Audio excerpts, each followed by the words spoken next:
France की राजधानी Paris में, ठीक है, पता है ना कि लुई 16 की बीवी एक बार जब घूमने गई थी, लुई 16 यानी कि फ्रांस का राजा था लुई 16वां, उसकी पत्नी मैरी एंटोनेट जब फ्रांस की राजधानी एक बार पेरिस में घूमने गई थी तो वहाँ पे नई नई शादी होकर आई थी, वहाँ पे लोगों का जमावड़ा लग गया, 50,000 लोग उसको देखने आए थे, उसकी खूबसूरती देखने आए थे। आज भी भाई हीरोइन का क्रेज कम नहीं है, हीरोइन का खाली पता चल जाना चाहिए कि फला जगह हीरोइन ऐश्वर्या राय आ रही है, मार चलेगा, ठीक है। तो वहाँ पे इतना क्रेज हो गया कि 50,000 लोग उसको देखने गए थे और उस भगदड़ में 30 लोग मारे गए थे, ठीक है। तो हीरोइन का क्रेज बाबू आज नहीं है, तो इतिहास से पुराने यानी कि पहले ज़माने से लोग हीरोइन को बहुत ज़्यादा ही पसंद करते हैं, ठीक है।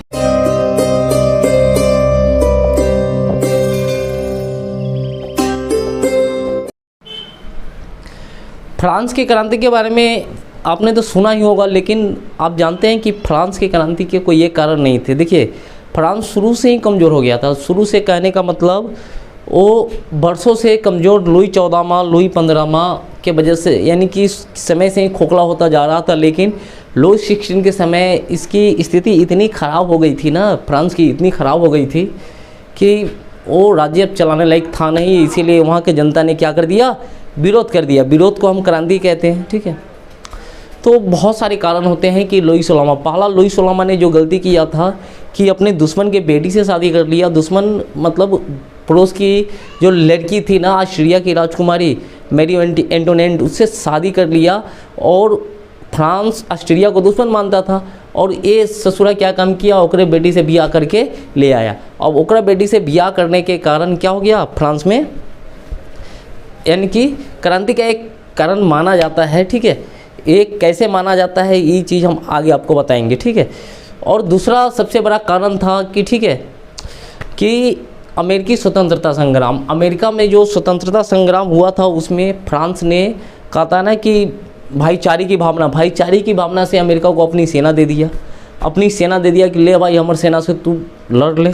अब जो सेना यहाँ से लड़ने गया था अमेरिका की तरफ से, जब वो लड़ के आया तो वो अमेरिका तो आज़ाद हो गया। तो आपको पता होना चाहिए कि दुनिया का पहला गणराज्य बनने वाला देश अमेरिका है, ठीक है ना। जब अमेरिका आज़ाद हो गया तो अब ये बोल रहा है कि हमें भी आज़ादी चाहिए। जो सैनिक जो लड़ के आया था ना, फ्रांस का सैनिक, अब वो बोल रहा है कि भैया फ्रांस में अपना राजा को कि अब तुम भी अब हटो, अब हमें भी आज़ादी चाहिए। अब ये कहता है लुई 16 ससुरा के वजह से लड़ने के लिए, देखो क्या सीख के आ गया, कहता है कि अब हमको भी भगाना चाहता है। तो चलिए एक कारण। तीसरा कारण था कि देखिए वहाँ की स्थिति इतनी ख़राब हो गई थी ना, ठीक है, कि लोग भूख से मर रहे थे। और वो जो रानी थी ना, अपने कहता है ना कि आपने इतिहास में एक चीज़ देखा है कि जब राजा फेल होता है तो रानी आगे आती है और शासन को चलाती है। बहुत सारी महिलाएं हैं, ठीक है। हम वीरांगना लक्ष्मीबाई के बारे में पढ़ सकते हैं, रजिया सुल्तान के बारे में पढ़ सकते हैं, तो बहुत सारी है। लेकिन मैरी एंटोनेट वैसी थी नहीं, वो अपनी दुनिया में मशगूल थी, ठीक है ना। आपको हम बताए थे ना, ठीक है, कि वो इतनी 2.5 किलो तक ससुरी मेकअप लगा के चलती थी, ठीक है, 2.5 किलो मेकअप। यानी कि उसको देखो, यानी कि फ्रांस की स्थिति कितना ख़राब हो, लेकिन उसको कोई टेंशन नहीं था। लुई 16 सबसे बड़ा गलती क्या किया था ना, जो टैक्स जो वसूला जाता ना, टैक्स जिसको हम कहते हैं, तो वो टैक्स का वो बोली लगवाता था कि टैक्स, जैसे कि मेरे यहाँ दारू के ठेके का बोली लगता है ना कि भैया कि दारू कौन बेचेगा इस साल।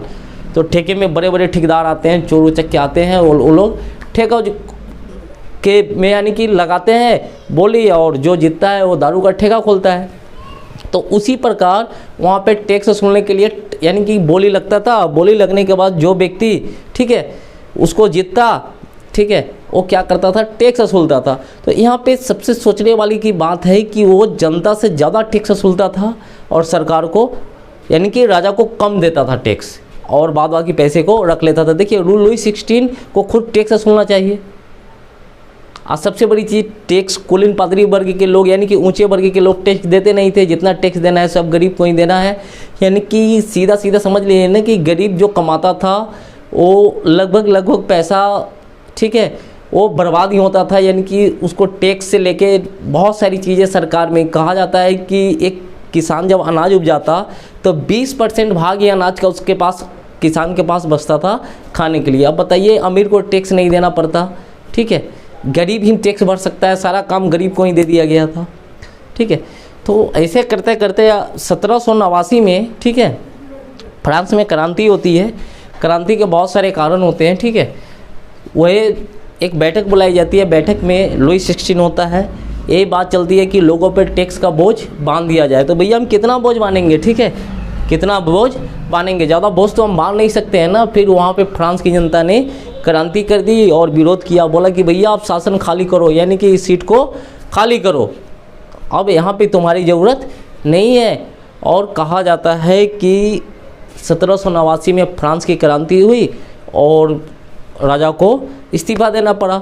अब और 1793 में ही, ठीक है, लुई 16 को देशद्रोह के आरोप में, ठीक है, फांसी दी जाती है। कुछ महीने बाद 1793 में ही, है ना, मैरी एंटोनेट यानी उसकी जो लुई 16 की जो पत्नी होती है उसे भी फांसी यानी कि दे दिया जाता है। यानी कि कहने का मतलब मियाँ और बीवी दोनों को फांसी पे चढ़ा दिया जाता है और इस तरीके से लुई का पूरा ख़ानदान ख़त्म हो जाता है। तो चलिए, कहानी से एक चीज़ सीखने को मिलती है कि राजा अगर सही ढंग से शासन करता तो इस तरह की स्थिति नहीं होती। लेकिन चलिए, क्रांति यानी कि विरोध होना भी ज़रूरी था।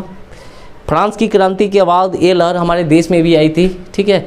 आपको पता होना चाहिए कि हम भी गुलाम ही थे और यही सब क्रांति का देन है कि यहाँ के उस समय के लोगों के लिए एनर्जी आया था, यानी कि शक्ति मिली थी कि भैया अब हम भी क्रांति करेंगे, ठीक है।